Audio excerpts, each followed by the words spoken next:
Now turn to part 1. You are going to listen to a conversation between two friends who are discussing the organization of a party. As you listen, answer the questions. Write no more than 3 words for each answer. First, you have some time to look at questions 1 to 5.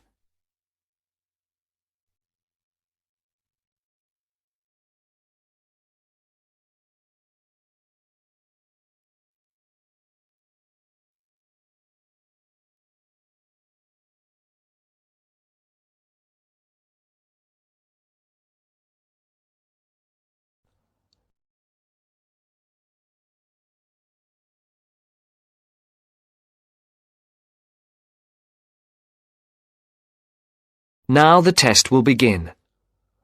You should answer the questions as you listen, because you will not hear the recording a second time. Listen carefully and answer questions 1 to 5. Hi, Matt. Right on time. Have you been waiting long? 5 minutes. The buses were held up on the high street. Otherwise, I would have been early. Yeah, there's something wrong with them today. Yes, I think so. OK, what shall we do? Shall we go and have a coffee? Yeah, that would be nice. There's that place on the corner over there. It does really nice coffee and cakes and things, and at this time it's usually very quiet, so we'll be able to talk. OK, let's go there then. So, when's the party going to be? Well, it has to be at the end of September, before we all leave for university. We've plenty of time then. We don't go for another 5 weeks, do we? Well, we haven't really got that much time, if you think about it. There are only a couple of weeks at the beginning of September when all of us are around. Oh, yes, I forgot. Nazrin, Phil and Nikki and all that lot have gone off on holiday. And I'm away for 2 weeks from tomorrow. So, what does that leave us then? As far as I know, we're all here between the 19th and the 30th of September. Will Sandra be around then? I know that she has a whole string of family birthdays at that time, and she might not be available. Well, let's make a note of that, and we can contact her about it. OK. Shall we settle for the 21st of September then? What day is the 21st? It's a Saturday. Is that OK? That's fine. Before the conversation continues, look at questions 6 to 10.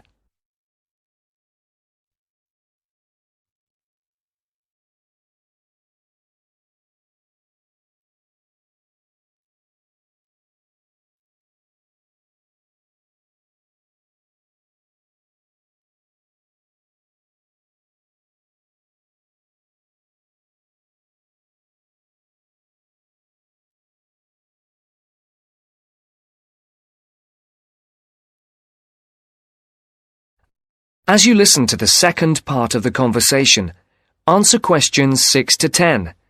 For these questions, there are 3 alternatives, A, B, and C. Decide which alternative is the most suitable answer and circle the correct letter. And now for the tricky bit. Where are we going to hold it? Well, I spoke to Nikki last week, and she volunteered her place, as they have a huge house and garden. Oh, fantastic. Will her parents be around? Yeah, I think so, but she said they won't mind. Oh, right.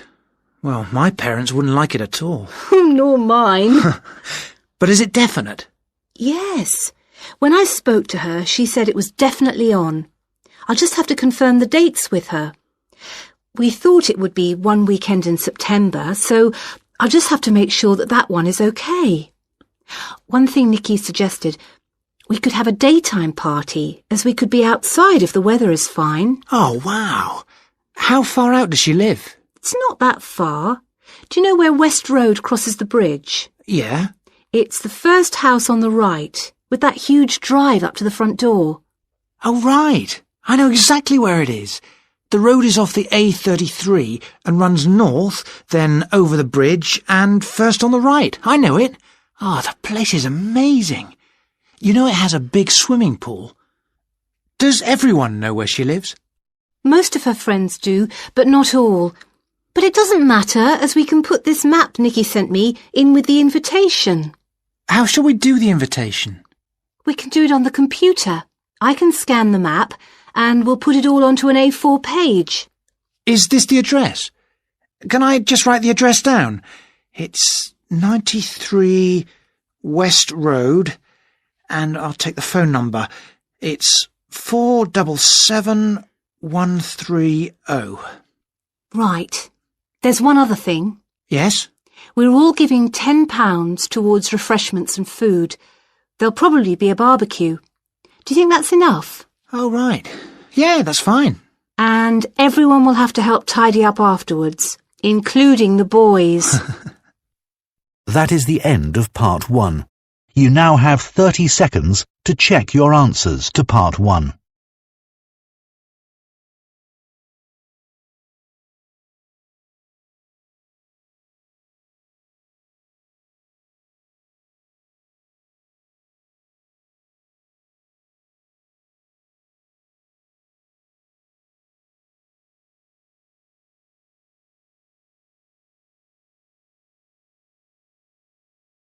Part 2.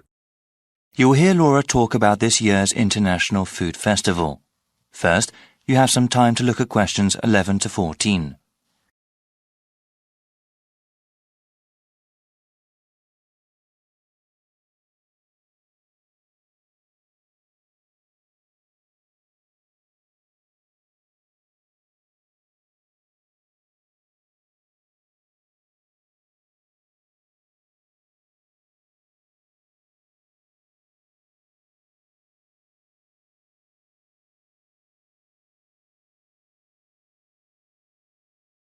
Now listen to the first part of the talk and answer questions 11 to 14.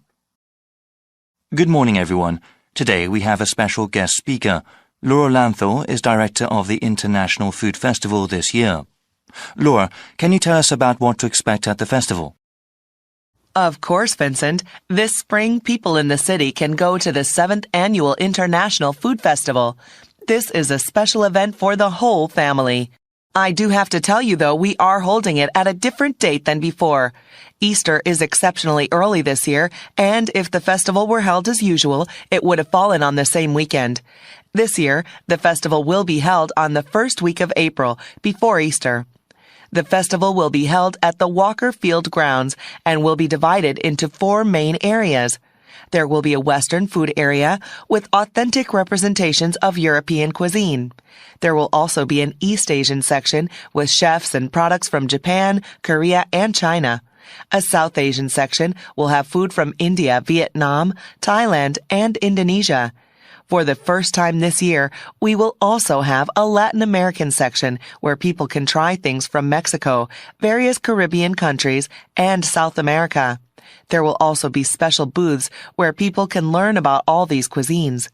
This year, we are expanding the cooking workshop and demonstration portion of the festival. Attendees last year really seemed to like learning about food and having a hands-on experience. I'll give you a brief description of 3 of the workshops we have. Like I said, these allow you to participate directly in the making of food and teach you techniques you can use at home. For a full list of them, please go to our online website. We will give you the site address after the end of my talk. You will also find there the procedure to pre-register for the workshops. Pre-registration takes place when you buy your festival tickets and is highly recommended. Before you hear the rest of the talk, you have some time to look at questions.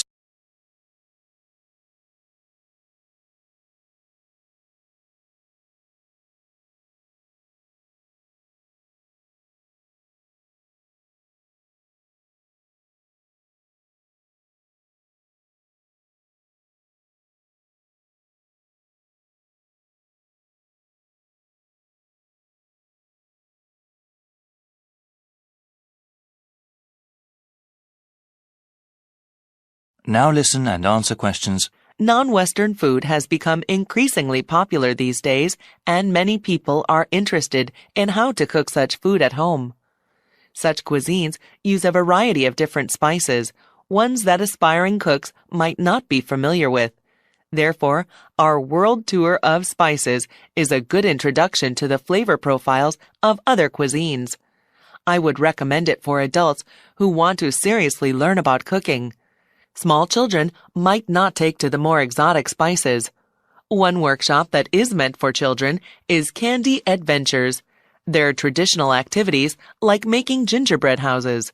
Other activities teach basic decorating techniques, including the proper use of coloring dye. Kids can also learn how to make flowers and other objects out of cake frosting. We understand the concerns of parents regarding their children's health, so everything used in this workshop is either sugar-free or uses acceptable sugar substitutes. Lastly, we have a workshop that is suitable for the whole family. Salads Forever is a workshop for everyone interested in healthy eating. There will be different kinds of salads that people can try and demonstrations that show how to make them. Salads have grown in popularity these days and are a healthy addition to any diet if prepared the right way. The workshop will also teach how to make healthy salad dressings. I'm afraid that's all I have today. Please visit the festival website for more details. That is the end of Part 2. You now have 30 seconds to check your answers to Part 2.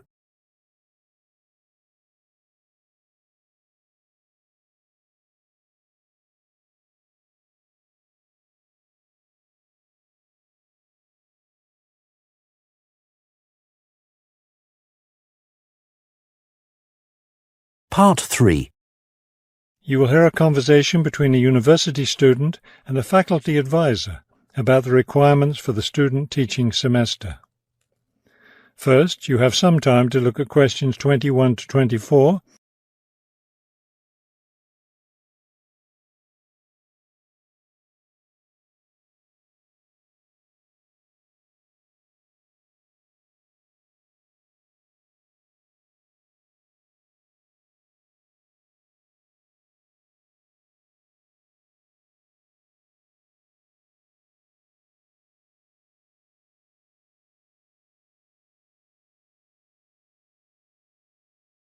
As you listen to the first part of the conversation, answer questions 21 to 24. I'd like to go over with you today some of the requirements for your student teaching, which you'll be undertaking next semester. I'm really looking forward to working in a real classroom and teaching children, but I'm nervous about it too. One of my roles is to provide you with whatever support you may require. One thing that helps me do that is to know what you're doing in the classroom, so I require all my students to keep a journal about their teaching experience. That sounds like a lot of work. Will I have to write in it every day? Yes, if you can. You'll give it to me at the end of each week. Another thing I'll want from you is a few sample lesson plans. I'll let you know ahead of time exactly how I want you to do them. Several of us from the university will be student teaching at the same school. Are we supposed to get together regularly to discuss our work? I'll meet with each student teacher individually, but you aren't required to meet with each other. Of course, you can talk together as much as you want. You will, however, have to observe some of the other teachers in the school, besides the teacher you'll be working with. Then will I get an evaluation from my supervising teacher at the end of the semester? Actually, no. I'll do your evaluation, and I'll base it on several things. One is your required portfolio, which will contain samples of your class activities and your students' work. Another important thing is your term paper. Then there won't be a final exam? No, we don't feel that's necessary for student teaching. Before you hear the rest of the conversation, you have some time to look at questions 25 to 30.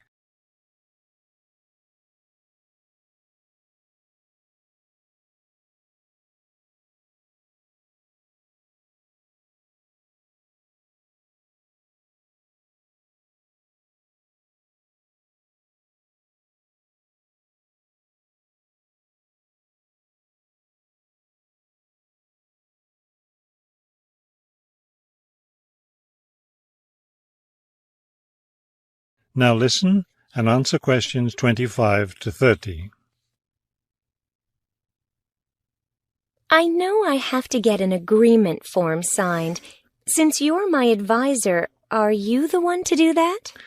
No, that form is for your supervising teacher to sign, to document that he or she agrees to have you in the classroom as a student teacher. Oh, I see. I'm concerned about the term paper I'll have to do and the evaluation process. I'm not sure I understand what I'm supposed to do. Regarding the term paper, the first thing is to choose a topic. It should be related to your teaching work. You should let me know your term paper topic by the end of the first week of the semester. Will you be observing me regularly in the classroom? Yes, and during the fourth week of the semester, we'll have our first evaluation meeting to discuss my observations. One thing I'm really looking forward to is the student-teacher conference that the university puts on every year. I'm glad you're looking forward to it. Of course, everyone in the program is required to attend. The conference takes place, let me check. Yes, the 7th week of the semester. When will I have to turn in my term paper? The term paper is due by the end of the 14th week of the semester. Then during the 15th and final week, we'll get together one last time for a semester review. Wow, it looks like I have a busy semester ahead of me. That is the end of Part 3. You now have 30 seconds to check your answers to Part 3.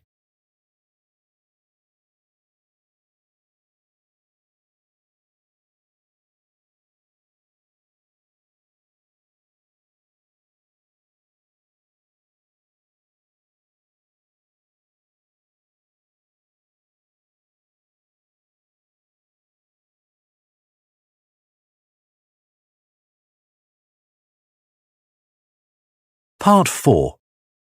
You are going to hear a lecturer giving a talk on a type of fundraising for business called crowdfunding. First, you have some time to look at questions 31 to 32.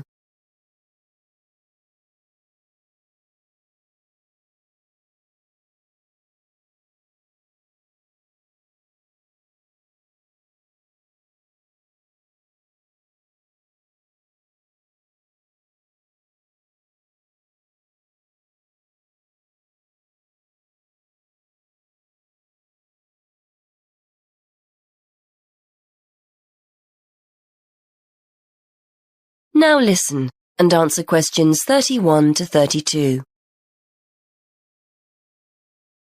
Good morning, everyone. Today we're continuing our look at funding opportunities for small startup businesses. The emergence of social media has given companies the ability to connect with fans and potential customers directly. On the back of the growth in social media, a model of raising finance has emerged known as crowdfunding. This revolutionary way of raising finance began with micro-lending in the 90s. More recently, an equity-based model has emerged that allows people to invest directly in a new company.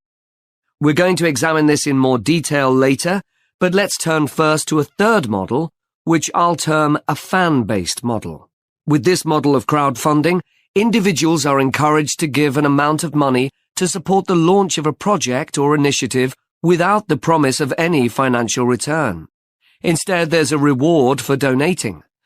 This contrasts with the micro-lending model, which would require a return on investment, and the equity-based scheme, which may offer shares. Before you hear the rest of the talk, you have some time to look at questions 33 to 40.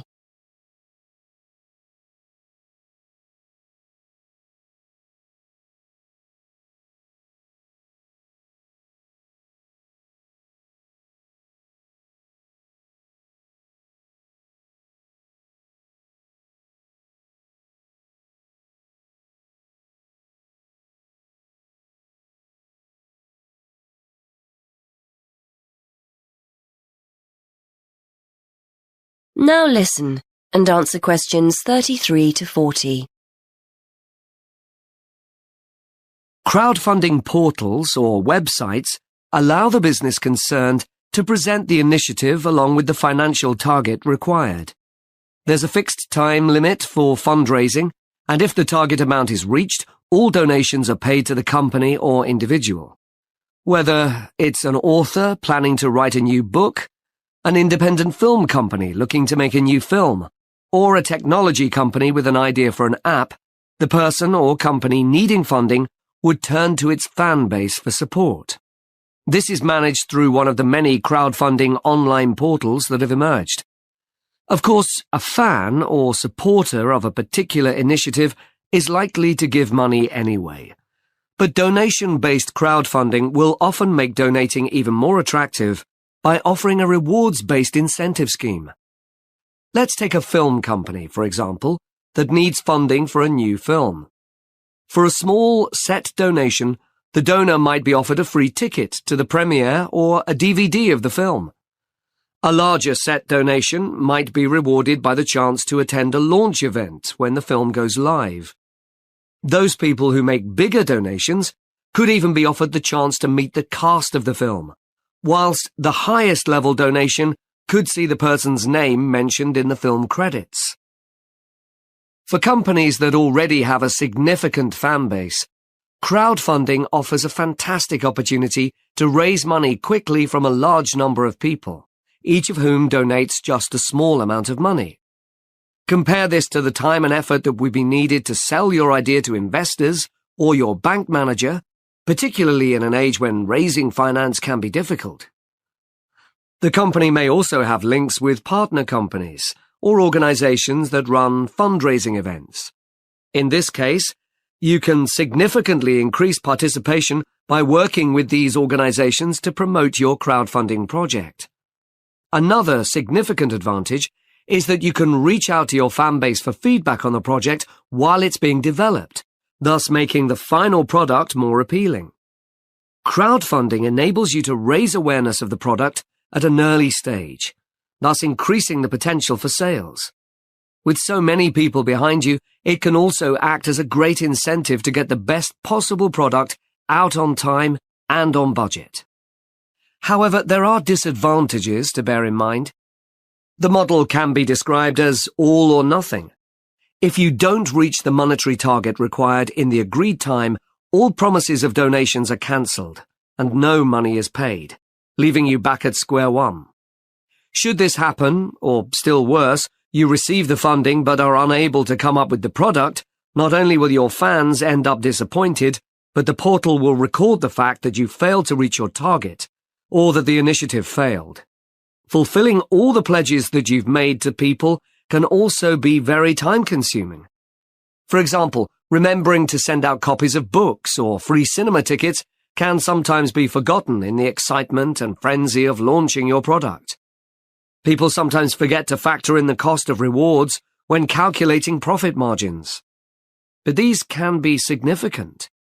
And finally, if you have a small fan base, for example, you're a new company or have a small social media footprint, raising awareness of your initiative will be challenging. These drawbacks aside, donation-based crowdfunding is a wonderful opportunity for individuals or small startups to raise funds for that exciting new project, whilst reaching out and connecting to the people who are most likely to support and promote your work for you. That is the end of Part 4. You now have 30 seconds to check your answers to Part 4.